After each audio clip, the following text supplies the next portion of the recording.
जय हिंद दोस्तों, स्वागत है आपके अपना चैनल ए टू जेड अड्डा पे। ठीक है, बड़े लंबे दरसे के बाद में हमारा ये आज का वीडियो बन रहा है।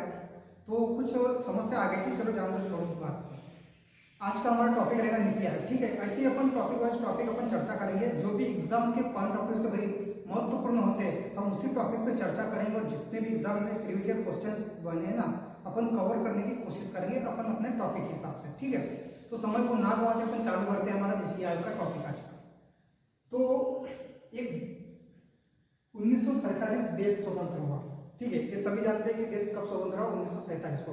अब जैसा भारत देश 1947 को स्वतंत्र हुआ तो एक महत्वपूर्ण मतलब सभी के मन में एक प्रश्न उठ रहा था कि चलो अब देश स्वतंत्र हुआ। अब देश स्वतंत्र होने के बाद में जरूरत थी हमारे को संविधान की, जरूरत संविधान की पड़ी।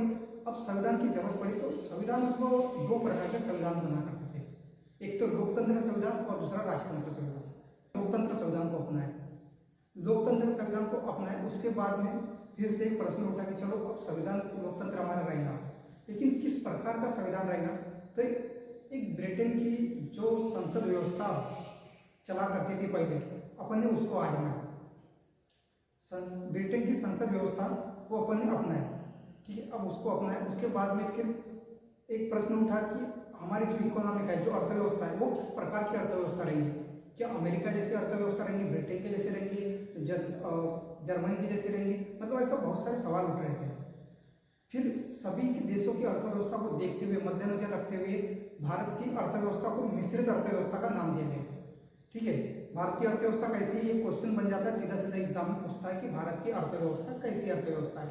तो भारत की जो अर्थव्यवस्था है वो मिश्रित अर्थव्यवस्था है। ठीक है दोस्तों, भारत की अर्थव्यवस्था मिश्रित अर्थव्यवस्था है। अब इस अर्थव्यवस्था को नियंत्रण करने के लिए, इसको चलाने के लिए कुछ तो मतलब जरूरत पड़ी। तो इसको नियंत्रण में, इसको चलाने के लिए पंचवर्षीय योजना को लाया गया। ठीक है, पंचवर्षीय योजना को लाया गया। इसके तहत, पंचवर्षीय योजना के तहत इकोनॉमिक, भारत की जो इकोनॉमिक है, भारत की जो अर्थव्यवस्था थी उसको चलाया गया। किस प्रकार चलाया गया कि एक 5 वर्ष में तय किया गया कि अगर भारत का जो भी मतलब जैसा कि कुछ अनाज उत्पादन में कम आए तो उसको भारत का लक्ष्य दिया गया कि 5 वर्षों में, अभी 70 है तो 75% 5 वर्षों में बढ़ाने का है। ऐसा इस प्रकार से पंचवर्षीय योजना के हिसाब से चला गया। उसके बाद जैसे पंचवर्षीय योजना आ गई, अब पंचवर्षीय योजना को चलाने के लिए एक आयोग का गठन करना पड़ा। ठीक है, पंचवर्षीय योजना को चलाने के लिए हमको एक आयोग का गठन करना पड़ा। अब वो आयोग कौन सा था, तो ये योजना आयोग। ठीक है दोस्तों, योजना आयोग से क्वेश्चन बड़े बनते हैं, इसलिए याद रखेंगे योजना आयोग। योजना आयोग पूछ लेना योजना आयोग के बारे में, तो अपन जानते हैं कि योजना आयोग क्या है। योजना आयोग क्या है, सबके मन में पहले तो प्रश्न उठता है कि योजना आयोग क्या है, क्या है। तो योजना आयोग एक विचार मंच था। ठीक है, एक प्रकार का सलाहकार, मतलब सलाह देने का काम हुआ करता योजना आयोग का। लेकिन योजना आयोग ज्यादा समय तक नहीं चली। योजना आयोग की जगह हमारे को नीति आयोग लाना पड़ा। ठीक है, ये योजना आयोग की जगह हमको नीति आयोग लाना पड़ा। ऐसा क्यों, इसकी क्यों जरूरत पड़ी भाई, जब योजना आयोग से काम चल रहा था, नीति आयोग क्यों लाना पड़ा। ठीक है, अपन विस्तार से इस पर बात पर अपन चर्चा करें। Top to bottom.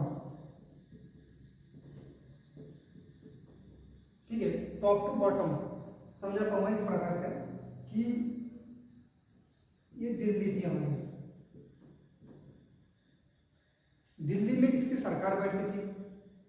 दिल्ली में बैठ के ये लोग क्या करते थे कि राज्यों में क्या कमी है, किसी राज्य में जल की कमी होती थी, किसी राज्य में खाद्य उत्पादन और सामग्री पहुंच नहीं पाती थी बराबर से, किसी राज्य में परिवहन के लिए, यातायात के लिए बराबर से मार्ग नहीं हुआ करते थे। तो ये सब चीजों के लिए चर्चाएं करते थे। ठीक है, तो ये राज्य हो गए हमारे। करते था कि उस टाइम में जो भी योजना आयोग के जो भी सदस्य हुआ करते थे, ठीक, दिल्ली में जो भी योजना आयोग के सदस्य, अध्यक्ष, मेंबर जो भी बैठते थे, ये यहाँ से सोचते थे। ठीक है, दिल्ली से सोचते थे और वो योजना राज्यों तक आती थी। जैसा कि मणिपुर हो गया, या तो तुम्हारा असम पकड़ लो, इसको केरल में पकड़ लो, तो ये राज्य तक आती थी। अब राज्य से आने लगी गांव तक, गांव तक बोलो या ग्रामीण तक। अब दिल्ली में जो बैठ के सोच रहे हैं, जो मेंबर्स सदस्य लोग इसका सोच रहे हैं, उनको कैसे पता कि गांव की क्या परेशानी है, उनको कैसे पता कि इस गांव में जमीन नहीं है, उनको कैसे पता कि इस गांव में बिजली नहीं है, उनको ये कैसे पता कि इस गांव में बराबर से आवास योजना मतलब घरकुल का बराबर प्रबंध नहीं है।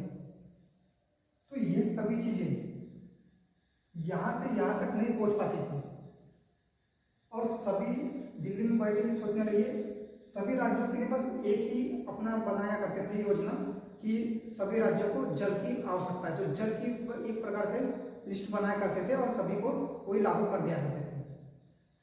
तो जिसको जिस चीज की जरूरत थी उसको वो नहीं मिल पा रहा था। और ठीक है दोस्तों, मतलब इतना तो आपको समझ गया कि टॉप टू बॉटम अब दिल्ली में सरकार बैठी है, उनको कैसे पता कि इस ग्रामीण क्षेत्र में किस चीज की कमता नहीं, उस क्षेत्र में जो है वो तो ठीक है लेकिन और उसको किस चीज की कमता है। तो ये सब जानकारियां दिल्ली तक नहीं पहुंच पाती थी, वो बस अपने हिसाब से ये बनाते थे कि हाँ सभी राज्यों में जल की कमी है तो बस जल की पूर्ति करो।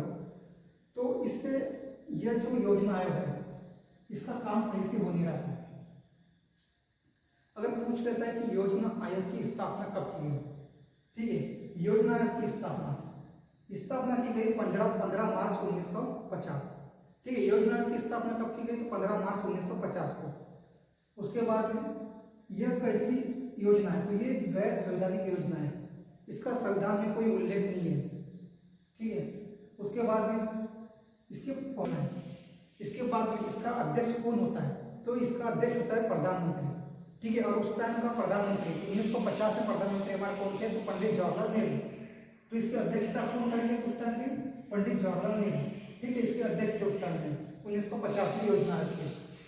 इसके बाद में योजना आयोग को यहाँ अपन खत्म करते, अपन चालू करते योजना आयोग की जगह पे जो हमारे दूसरी योजना आई है, योजना आयोग की जगह पे जो दूसरी योजना आई नीति आयोग, उसको कब लाया गया और उसका नीति आयोग। सबसे पहले तो नीति आयोग क्या चीज है, कैसे काम करती है ना, ये जानना हमारे लिए महत्वपूर्ण है। योजना आयोग तो एक सलाहकार था और उसी प्रकार नीति आयोग भी एक सलाहकार, एक विचार मंच है, सभी अपने अपने विचार पेश करते इसमें, लेकिन इसमें थोड़ा इससे डिफरेंट इसमें कुछ बदलाव किया गया है। ठीक है, देखते हैं क्या बदलाव किया गया। पहले तो ये जान लो कि नीति आयोग का फुल फॉर्म क्या है। ये सीधा सीधा एग्जाम में पूछता है कि निम्नलिखित में से कौन सा नीति आयोग का फुल फॉर्म है। ठीक है, national institution for transforming India, national institution for transforming India, ये नीति आयोग का फुल फॉर्म हो गया। उसके बाद में इसकी स्थापना पूछ लेता है तो 1 जनवरी 2015। ठीक है, 2014 में बीजेपी की सरकार बैठी और 1 जनवरी 2015 को इसकी नीति आयोग की स्थापना की गई। उसके बाद में इसका मुख्यालय कहाँ है तो इसका मुख्यालय नई दिल्ली। ठीक है, नीति आयोग का मुख्यालय नई दिल्ली। इसका कार्य क्या होता है, ये किस प्रकार से काम करती है तो इसका काम होता है थिंक टैंक। ठीक है, या तो फिर नोडल एजेंसी के रूप में एक प्रकार से सोचने का इसका काम होता है कि किस राज्य में किस चीज की कमता है या किस ग्रामीण क्षेत्र को क्या चीज की जरूरत है, ये सभी सोचने का इसका काम होता है। और ये किस प्रकार से काम करती है तो अपन ने देखे थे कि योजना है ये टॉप टू बॉटम, लेकिन ये उसका उल्टा काम करती है, ये बॉटम टू टॉप ये काम करेंगे। जैसे ग्रामीण क्षेत्रों है ना, ये केंद्र हो गया, ये राज्य हो गया और ये हो गया हमारा ग्रामीण क्षेत्र। तो योजना आयोग में ये हुआ करता था कि यहाँ से जो योजनाएं बनती थी वो राज्य में आती थी और राज्य से ग्रामीण क्षेत्रों में आती थी। लेकिन नीति आयोग में वैसा नहीं, नीति आयोग में क्या किया गया कि ग्रामीण में भी एक व्यक्ति रखा गया, योजना आयोग का एक व्यक्ति एक मेंबर के रूप में रखा गया जो कि ग्रामीण क्षेत्र में जो भी समस्या हुई थी वो समस्या कहाँ तक पहुंचा रहा था वो राज्य सरकार के द्वारा पहुंचाया जाता। ठीक है, राज्य सरकार तक पहुंचाया जाता था, हर राज्य सरकार तक ग्रामीण क्षेत्र से समस्या आती थी। फिर राज्य सरकार का भी एक व्यक्ति योजना आयोग में रखा गया और वो क्या करता था कि वो राज्य सरकार ग्रामीण क्षेत्र से जो भी समस्या आती थी राज्य में, वो राज्य सरकार का जो भी व्यक्ति था अध्यक्ष सदस्य, तो वो क्या करता कि वो योजना मतलब वो समस्याओं को केंद्र सरकार तक पहुंचाता था। मतलब दिल्ली में जो मुख्यालय है नीति आयोग का वहां तक पहुंचाने का काम करता था। ठीक है, मतलब इसको बोलते हैं अपन बॉटम टू टॉप। और जो योजना है थी वो थी टॉप टू बॉटम थी, कि डायरेक्ट केंद्र सरकार पे बनती थी योजना, और वो राज्य से ग्रामीण क्षेत्र में। उनको यही नहीं पता था कि भाई क्षेत्र में पता था कि ग्रामीण क्षेत्रों को आखिर जरूरत किस चीज की है। तो ये नीति आयोग का काम हुआ करता था, बॉटम टू टॉप। अगर हम पूछ ले कि नीति आयोग के प्रथम अध्यक्ष, अपन इसके पहले जिक्र की कि नीति आयोग के बोलो या योजना के, इसके अध्यक्ष कौन होते हैं? श्रीमान प्रधानमंत्री इसके अध्यक्ष होते हैं। तो इसके अध्यक्ष उस टाइम में कौन हुआ करते थे? 2015 के बाद प्रधानमंत्री नरेंद्र मोदी। ठीक है, उपाध्यक्ष की बात करें तो उपाध्यक्ष हुआ करते थे अरविंद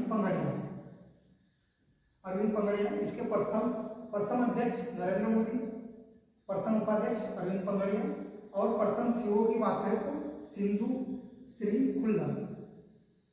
ठीक है, सिंधु श्री खुल्लर प्रथम सीओ, प्रथम अध्यक्ष नरेंद्र जी मोदी, प्रथम उपाध्यक्ष अरविंद पंगड़िया। और वर्तमान में कौन है? वर्तमान में अध्यक्ष कौन है नीति आयोग के? तो नरेंद्र जी मोदी। ठीक है, वर्तमान में 2024 में उपाध्यक्ष कौन है? तो सुमन बेरी। सीओ कौन है? तो वी.आर. सुब्रमण्यम। ठीक है, यहाँ तक याद रहेगा। पहला नीति आयोग का पहला अध्यक्ष पूछ लेगा नरेंद्र जी मोदी, उपाध्यक्ष पूछ लेंगे तो अरविंद पंगड़िया, वर्तमान के सीओ प्रथम सीओ सिंधु श्री खुल्लर, वर्तमान में अध्यक्ष कौन है? नरेंद्र मोदी, उपाध्यक्ष कौन है? तो सुमन बेरी, सीओ कौन है? तो वी.आर. सुब्रमण्यम। इस पे आएगा शासी परिषद। ठीक है, शासी परिषद में क्या हुआ करता है दोस्तों? जो कि राज्य में जो सीएम हुआ करते हैं, ठीक है, राज्य के सीएम मतलब मुख्यमंत्री और केंद्र शासित प्रदेश के उपराज्यपाल। ठीक है, राज्यपाल नहीं, उपराज्यपाल, इनको यहाँ का मतलब शासी परिषद का मेंबर बनाया करते हैं, शासी परिषद का मेंबर बनाया करते हैं, शासी परिषद का मेंबर रहा करते हैं राज्य के सीएम और केंद्र शासित प्रदेश के उपराज्यपाल। रिपीट कर देते हैं। योजना का स्थापना पूछेगा तो योजना की स्थापना 15 मार्च 1950। ठीक है, इसके पर किस प्रकार का योजना? तो गैर संवैधानिक है, इसका संवैधानिक कोई उल्लेख नहीं है। इसका प्रथम अध्यक्ष कौन था? तो पंडित जवाहरलाल जी नेहरू। ठीक है, उसके बाद में पूछ लेगा नीति आयोग किस प्रकार का काम करता है? तो नीति आयोग थिंक टैंक की तरह काम करता है, एक विचार मंच की तरह काम करता है। इसका फुल फॉर्म पूछ लेगा national institution for transforming India. उसके बाद में मुख्यालय पूछ लेगा तो नई दिल्ली में। इसका कार्य थिंक टैंक या नोडल एजेंसी के रूप में काम करता है। प्रथम अध्यक्ष पूछ लेंगे नरेंद्र मोदी, उपाध्यक्ष पूछ लेंगे अरविंद पंगड़िया, सीओ पूछ लेंगे प्रथम सिंधु श्री खुल्लर, वर्तमान में अध्यक्ष पूछ लेंगे नरेंद्र मोदी, उपाध्यक्ष पूछ लेंगे सुमन बेरी, सीओ वर्तमान में वी.आर. सुब्रमण्यम।